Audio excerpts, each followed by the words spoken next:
Hello, and welcome to Bipolar Thoughts. My name is Steven, and today I wanted to go over a few things, do things a little bit different. First of all, I wanted to apologize for my squeaky chair. If you happen to hear it, it's not much I can do about it. It's the only chair I've got, and it's either that or go pile myself into a teeny tiny little closet. And that's how I was originally doing my podcast, but I'm trying to, be a little bit more professional. So this is actually on my computer and I'm waiting for a new microphone setup to come in the mail today or tomorrow. So once that comes in, hopefully things will be a little bit better, a little bit smoother, and hopefully this won't sound as shitty. Um, Sorry, I had to hit my vape, which I might do frequently throughout this. So if you hear like a slight pause for a second, that's probably what it is. I'm just hitting my vape or taking a sip of coffee. And if you have a problem with vaping, then fuck off and find another podcast because I'm gonna do it in this one. Today I wanted to go over my therapy sessions a little bit. I don't hear a lot of people talk about their actual experiences through that. They'll talk about therapy in itself and how you should go find therapists and how, maybe it's helped them or something like that. But I don't never really hear too many like general experiences of what therapy was like for someone or like what their sessions were like. The only podcast I've heard that's even really kind of close to this, and she is a giant inspiration for me. I found her podcast on Spotify and it has changed my life. She was the first person that I could really actually relate to and identify with every single thing that she said. Every single, and I still am huge, huge, giant fan of hers. The show is called Bipolar Diaries with Anastasia, and I would suggest that even if you don't like my podcast, go find hers because I guarantee you she will change your life. Um, at least give you someone to relate to. If you don't relate to me, I guarantee you relate to her. So my therapy sessions. I started seeing a therapist, I guess about a year ago or so, and I was really nervous at first. It was probably the most nerve-wracking thing I've ever done. And I have really bad anxiety. Like so bad that like whenever I started college, for me to even go in to talk to somebody about registration, I pulled up into the parking lot six times and couldn't even get out of the car. Pulled up, stopped the car. One or two times I actually opened the door and got out and then got right back in the car, turned it on and drove away. And I did that about six times because I just could not bring myself to do it. And finally, and I don't mean this in like any kind of like super woo woo religious way, but I finally told, a higher power, I said, look, you're going to have to make this happen. I can't do it on my own, and there's no way that I'm going to go in that building of my own free will, of my own free accord. So you're going to have to make it happen. And sure enough, the next day, the universe opened the door and I walked in. And I haven't looked back. It's changed my life. I now have an associate's degree. I'm working on my bachelor's degree in communications and history, religious studies, and philosophy. Um, it's something I never thought I would do. I'm a little bit older, so being a 35-year-old, student is really challenging. But anyway, back to my therapy session. So I started seeing her about a year ago, and I was nerve-wracked about it. I was just like, oh shit, what am I going to talk about? She's going to want to ask about things that I don't know if I'm comfortable talking about. Like, I very much felt like it was a Good Will Hunting moment where I was going to go in and sit with Robin Williams and I was going to tell him to fuck off, basically. And I was going to be smarter than him and I was going to be better. Like you're not really going to be able to diagnose me. Who the hell are you? You don't know me and you're not going to ever understand the shit that I've been through. By the way, my therapist is a female, so when I was saying him, I was referring Robin Williams. That's crazy.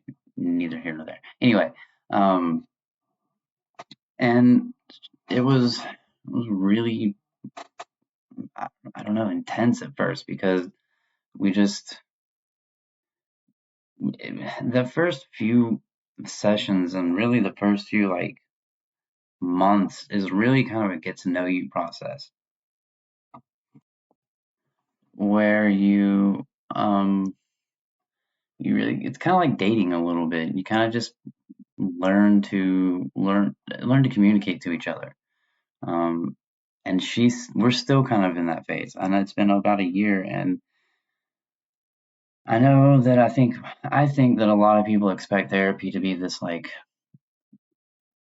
cure all, like I'm gonna go in, sit down, talk to this person one or two times, tell them a couple of things, and they're gonna give me some magic, cure that I'm gonna be able to go home and just be just be done, like but no, therapy is not like that. Therapy is an ongoing all the time thing.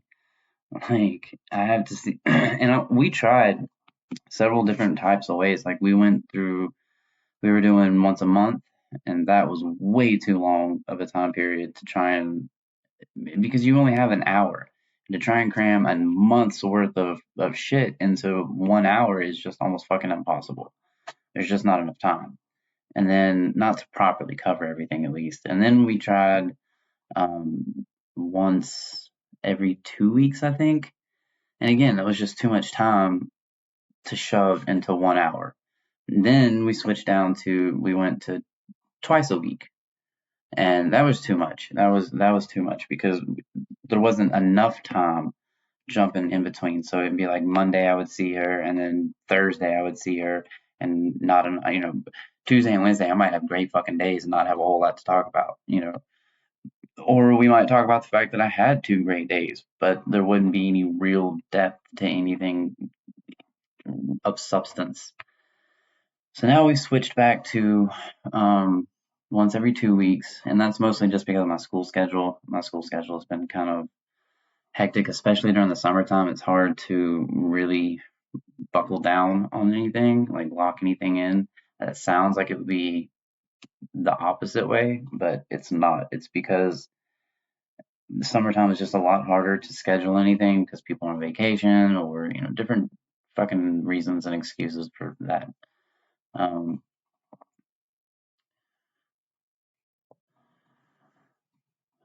Sorry, I kind of lost my train of thought for a second. What was I saying? So anyway, so seeing her once every 2 weeks now, and to be honest with you, I'm not sure that the progression is moving at the speed that I want. I have quite a bit to work through, and we haven't like really gotten into like we haven't really like dug into my past or like anything like that. And that's probably partly my fault because I mean we've talked about like what it is I want to cover, and I have really bad trust issues. Like it's really hard for me to maintain friendships because all the friends I've ever put my trust in have pretty much fucked me over, and royally too, not just in like small little ways. Ooh, sorry about the chair. I told you there's not much I can do about it. So I sit on the floor and I'm not fucking doing that. So anyway, what was I saying? Um, Shit, lost my. See, this is what you get for having an ADHD brain. But yeah, so that's the kind of actually more of the things that we were kind of going over is that like my trust issues and how hard it is for me to trust people was not just friends, but maintaining even like actual relationships is very difficult for me. And the partner I'm with now, my girlfriend, she's been absolutely amazing. I don't know. I don't deserve somebody like that because she puts up with my shit and I don't know why. Um, she might be partly as crazy as I am. Oh, we haven't figured that part out yet. um, but if she does have problems, then it's not bad because her crazy matches my crazy, so it works out. But yeah, the therapy sessions we haven't really dug into anything that's like really, really deep, I guess. We've been mostly focusing on like surface issues, trust, and things like that, which I do need to work on because I can't maintain friendships. And that's something I've learned here recently, is that like actually through listening to the Bipolar Diaries, there was one of her guests that mentioned something called RSD, and RSD or RDS, I can't remember. I gotta look it up. Anyway, basically the way she was describing it was that like emotions are really hard to understand for me. Like, for example, my girlfriend and I were talking about like the concept of love. Like, I do love my girlfriend, but I don't understand love. Like, if if you were to ask me to describe what love feels like, I would only be able to give you what examples of what I've seen other people say love is like. I can't actually tell you what love is like. Because I don't know what that feels like. You know, I know what anger feels like. I know what sadness feels like. I know things like that. But if you ask me to describe how I feel about someone else, I really couldn't tell you other than giving you examples of what other people have said or things like that. Back to the RSD thing, that is more like my perception of what your perception of me is. So like, and this sounds horrible, but like if I go to Walmart, I'm constantly thinking about what everybody else around me is thinking about me. That sounds narcissistic or paranoid, and it might be a little bit of both. But the reality of it is that like that's my day. I can't go outside in public without worrying that everyone around me is staring at me and that everyone around me is thinking about me in some kind of like they're judging me. They may not be saying it out loud, but I feel like I can see it in their eyes, or I can tell by the way that they walk or look at me, things like that they're judging me. And that completely could be 100% in my head. I could be completely making that up. But that's that's my reality. That's how it is for me when I walk through the store. Um, it's just so that's something that I think I'm gonna have to bring up in my next session because we haven't really dove into anything like that. Um, I want to stop right here real fast, pause for a second, and just say that just because my sessions aren't going the way necessarily that I want, or just because I don't know, just because they're not, I guess just because they're not entirely progressing the way that I feel like they should, doesn't mean that therapy doesn't work or that my therapy isn't working for me. I'm going to get into a little bit more of how it's helped me in just a little bit, but really, I wanted to say that if you feel like you need someone to talk to, if you feel like you need help or guidance, or you just don't know what the hell's wrong with you and you want somebody to kind of help you figure it out and work through those things with you. If you're like me and you don't understand emotions, or you can't regulate your emotions, or emotions are just kind of the bane of your existence, then a therapist can really help with those kind of things. They can help you get to the root problem of a lot of things that hold you back, or things that keep you from being the best version of yourself that you can be. A therapist can help you get to that point. I just haven't personally gotten there yet. And again, therapy is not a one size fit all, and it's not the same for everybody. And some people can maybe go to one or two sessions and be perfectly fine, and that's all they needed. I cannot do that. Therapy is going to have to be one of those forever things for me. Um, just because even once I get to a point where I feel like I'm air quote cured, um, I still don't think that's ever going to be the complete case. I'm still going to have something to talk about. I'm still going to have days that come up that are going to be issues that I'm going to want to talk about. Um, Side note, I am a recovering alcoholic, so I mean, obviously I have addictive tendencies, but I also I used to go to meetings, and that is one great way to find support. If you have any kind of addiction, the number one first thing I'm going to tell you to do is go find a meeting. Go find a meeting and find a sponsor, because those two things are imperative. You have to find yourself a support system. And just like in AA or NA or anything like that, with mental illness, the most important thing is to have a support system. If you don't have people around you that understand what you're going through, or at least can at least will support you in trying to figure that out, you're not. It's gonna be a rocky, really rough road. Having that support system, having people that understand, okay, they're just having this kind of day because that's not necessarily that's just how they are, but it's kind of like that. It's kind of like, oh well, it's not an excuse, but it's an understanding. Like yesterday, perfect example is yesterday. I out of nowhere had well, I kind of went into a down phase. I mean, not really like, excuse me, I wasn't really like depressed, but I didn't want to engage in anything, and nothing made me happy. I found no real joy in anything, and it just I lost all my joy, basically. All my gas went right out of me. And I kind of forgot what I was saying about that. Um, I don't know. Give me a second, it'll come back. I don't know. Anyway, the point is,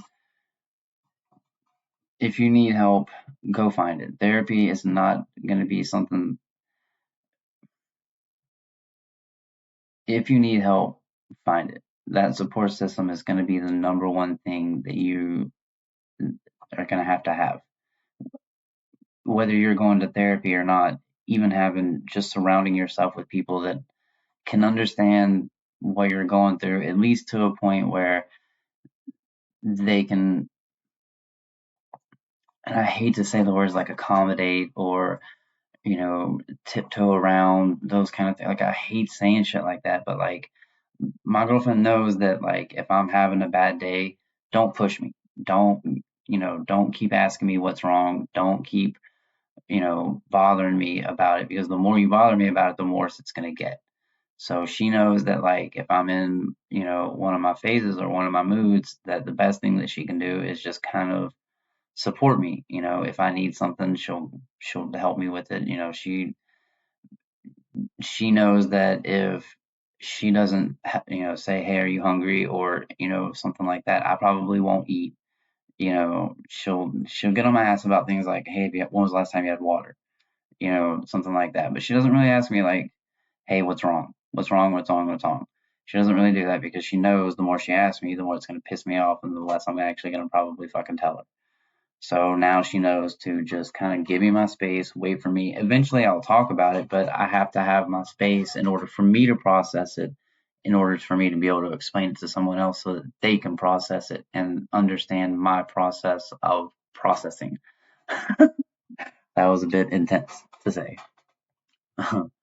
um, Goddamn watch keeps going off. Sorry. It's 2:15 in the morning. Who is texting me? Nobody, apparently. It's just my watch going off. So yeah, I wanted to get back into, let's set that aside, and I wanted to get back into something like some of the things that I've tried to help me with, um, just some of my things like depression. So journaling, I tried journaling. Um, Journaling helps. I'm not consistent with it. I wish I was. I wish I was better about it, but I often find myself just feeling stupid doing it, because I don't understand. Like, I don't. I feel weird just putting in like my thoughts down on paper. I know that's probably really helpful and I understand all that, but I don't understand it. Like, they're my thoughts. I don't understand. I don't know. I don't get it, but I do know that it does help sometimes. It's like just getting shit off your chest. Again, man, I have so much apologize for this chair. Eventually, I'm gonna get a new one. It's just this was the best office chair that I could find at the time, and apparently it's going by the wayside. I need a new chair. Um, which has now taken away my brain thought of what the hell I was talking about. Oh, journaling. Sorry. Again, I have really bad ADHD. I haven't taken my medicine yet because again, it's 2:15 in the morning and I don't want to be even more wired than I already am. So, back to journaling. Journaling does help. I actually have several journals. I have one journal that I try to consistently write in. I probably write in it at least once a week. I try to do it every day, but it's almost impossible for me to get through to do. So I don't really use that one more than about a week. I have one journal that I use that is specifically for like one thing I thought about doing was going back and writing my life out. Not like a memoir, well, kind of like a memoir, I guess, but it was supposed to be people say like write a letter to yourself and forgive yourself or whatever. I couldn't do that. I can't write a letter to myself and then mail it to myself knowing what the hell is in that letter. Like it's not gonna do me any good. Like I already know what's in the letter and it's not. I wrote it. It's just not gonna do me any good. So I thought, okay, well, let me write out my life story, and then in doing so, maybe I can kind of work out some of the things that you know might need to be worked on. And actually, in doing so, I discovered a couple of things that I forgot about that I didn't realize were actual issues for me. Um, and I need to get back into doing that because that was really helping a lot. I just haven't done it yet, or gotten back into it between school and I'm being initiated into the Freemasons on Thursday, and so between that and school and organizations and things like that, it's really hard. It's really difficult to try and find time for myself. So that's really why this podcast is kind of so important to me because instead of journaling, I think that, or I kind of had a thought that maybe this might be a better way for me to try and express myself and get my thoughts out there, and hopefully they'll help somebody else out there. Hopefully some of you might get something out of this. I doubt it because it sounds like I'm fucking rambling right now, or I feel like I am at least. Um, but I, I don't know. Journaling just didn't. It works, but it doesn't work. At least not for me. Um,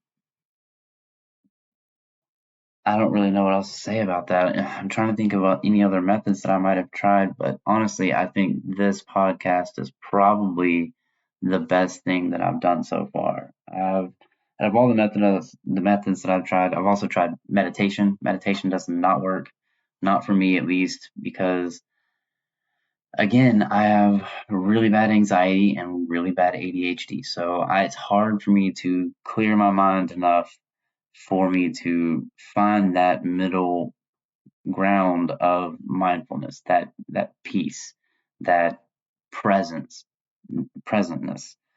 I'm always either in the past or in the future. 99% of the time, I'm in the future. Most of the time, the past for me is in the past, but it affects my future. And because of my past, I'm constantly worried about my future. And so I'm constantly thinking about my future based off of past experiences. And that's really not a right way to live. Um, it's actually probably the exact opposite of way of living. Um, but I don't really know how else to live. So again, I guess that's what therapy is for. I don't know because we haven't gotten to that point yet.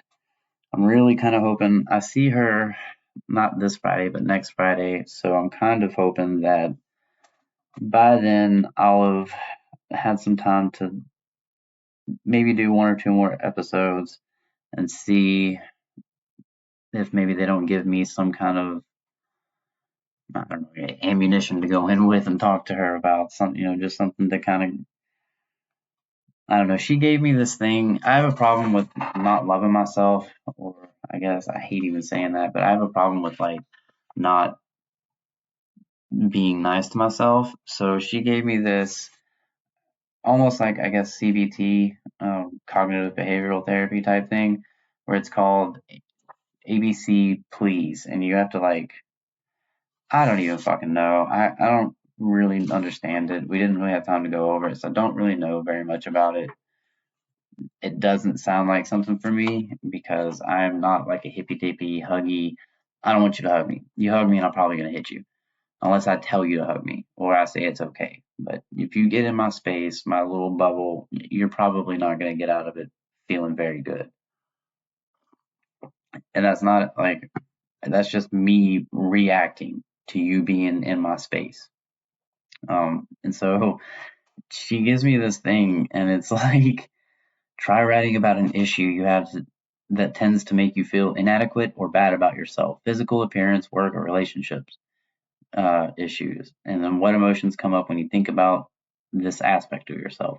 I'm like, I don't fucking know because I don't understand these things. I don't understand what makes me feel inadequate. Everything makes me feel inadequate. I make me feel inadequate. So I don't understand like how I'm supposed to write about things that make me feel bad about myself when everything makes me feel bad about myself. I feel bad about myself because I feel bad about myself.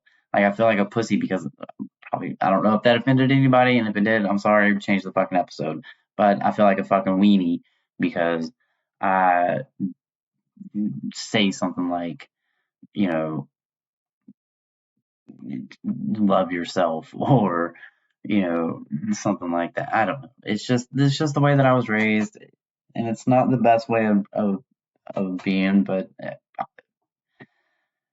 being where I'm from in a very very small southeast Texas town, it's that kind of talk is can get you beat up. So I don't. It's just uncomfortable for me.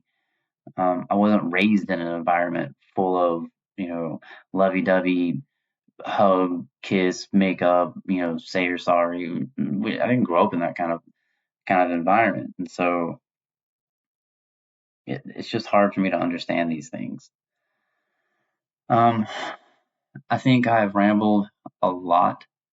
Um, I was going to kind of cover the results of what's going on, but I think I've kind of done that a little bit as far as like what's going on with my therapy. I will say that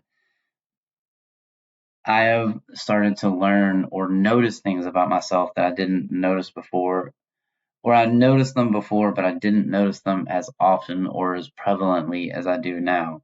Now I notice things like I can't even really give you an example right now. Probably too early in the morning for me to even be thinking. I probably shouldn't be doing a fucking episode at 2 o'clock in the morning anyway. But I went to bed at like 7:30, 8 o'clock last night because I was fucking depressed, and that's what you do when you're depressed. But because of that, I woke up at 1:30 this morning. So now we're making a podcast. Yeah, sounds like a great fucking idea.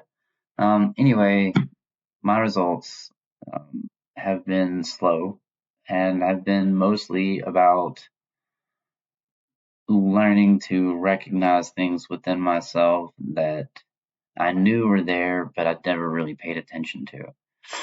Um,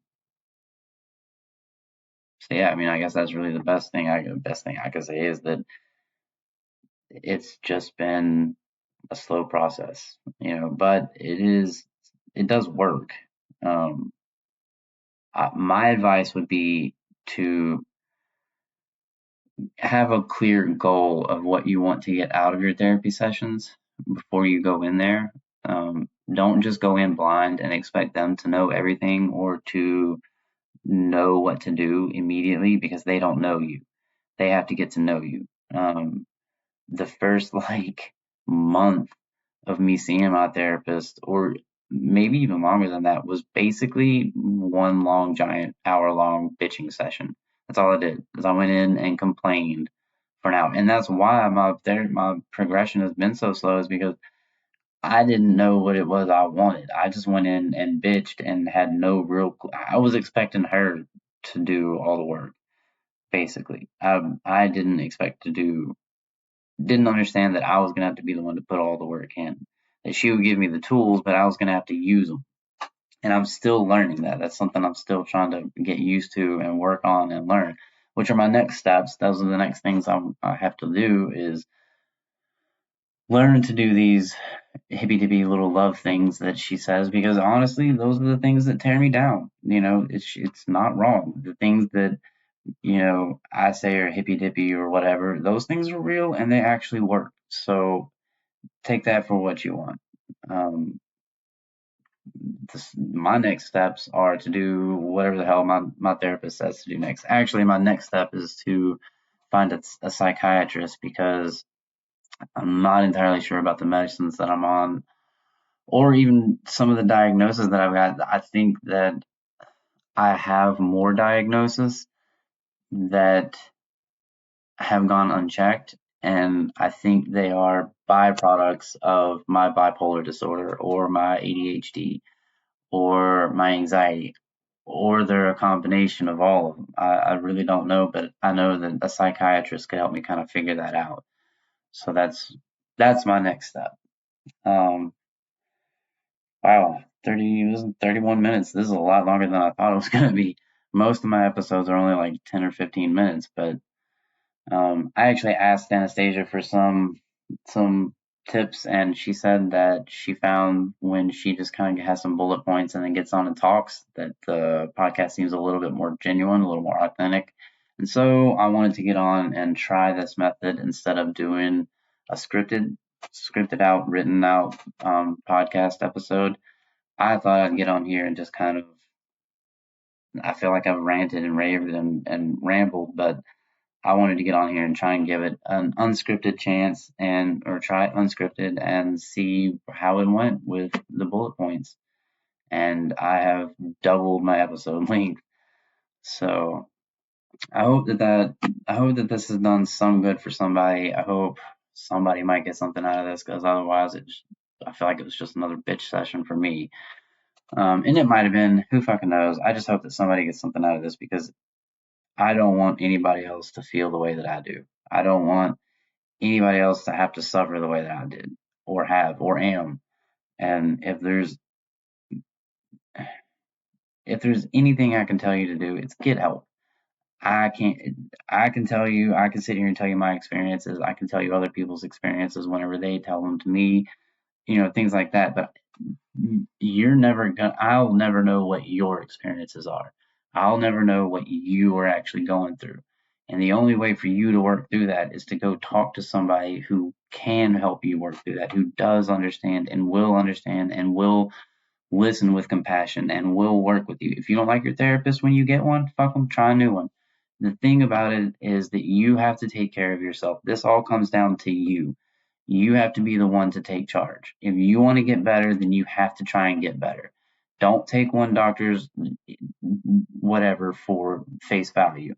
Don't, if they tell you that there's nothing wrong, find another doctor. If another doctor tells you that this is wrong, but this is right, fuck them, find another doctor. If they tell you that you don't have ADD and you feel like you might have it, fuck them, find another damn doctor.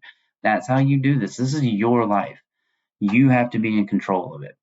You can't let anybody else dictate what's going on for you, or how you're feeling or anything like that, because this is a life or death situation. For me, it is. For me specifically, if I'm not on my meds, if I'm not talking to people, if I'm not communicating how I'm feeling with other people, and I just let myself go into a deep depression, there is a very serious chance that I will go down a very dark road. And I know this about myself.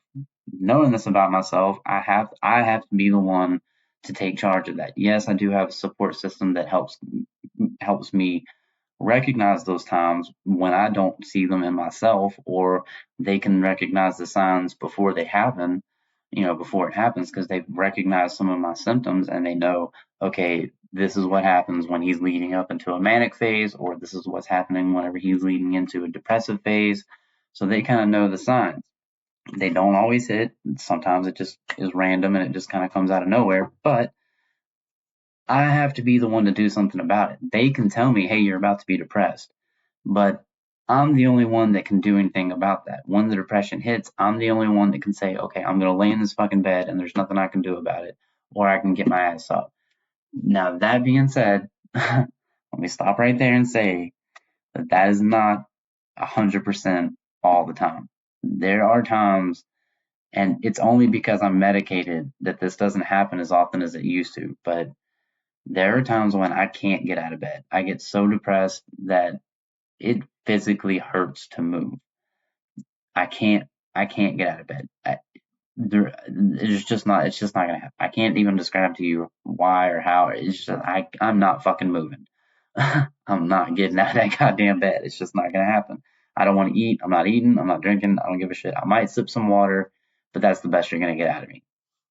Um, so just know that that's not the end all be all. That there are times where you can't get out of it, and that's where that support system comes in handy again, because they can help you get through those rough times.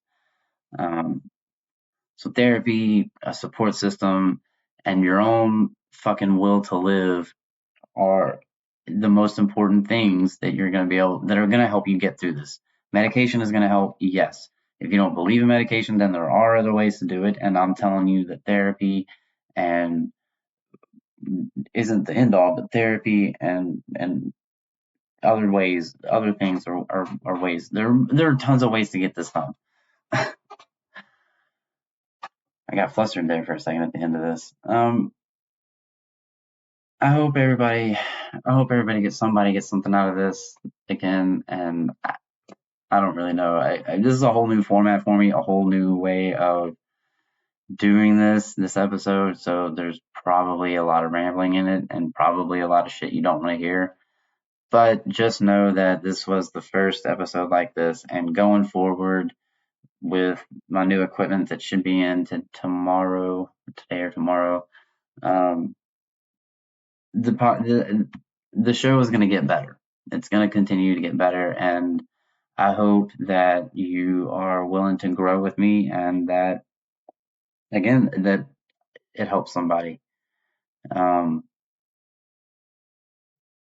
the only other thing I can tell you is kind of the thing I'll say at the end of everything, but you don't have to sit in the dark alone. There's always somebody there that can help you. There's always someone there like you.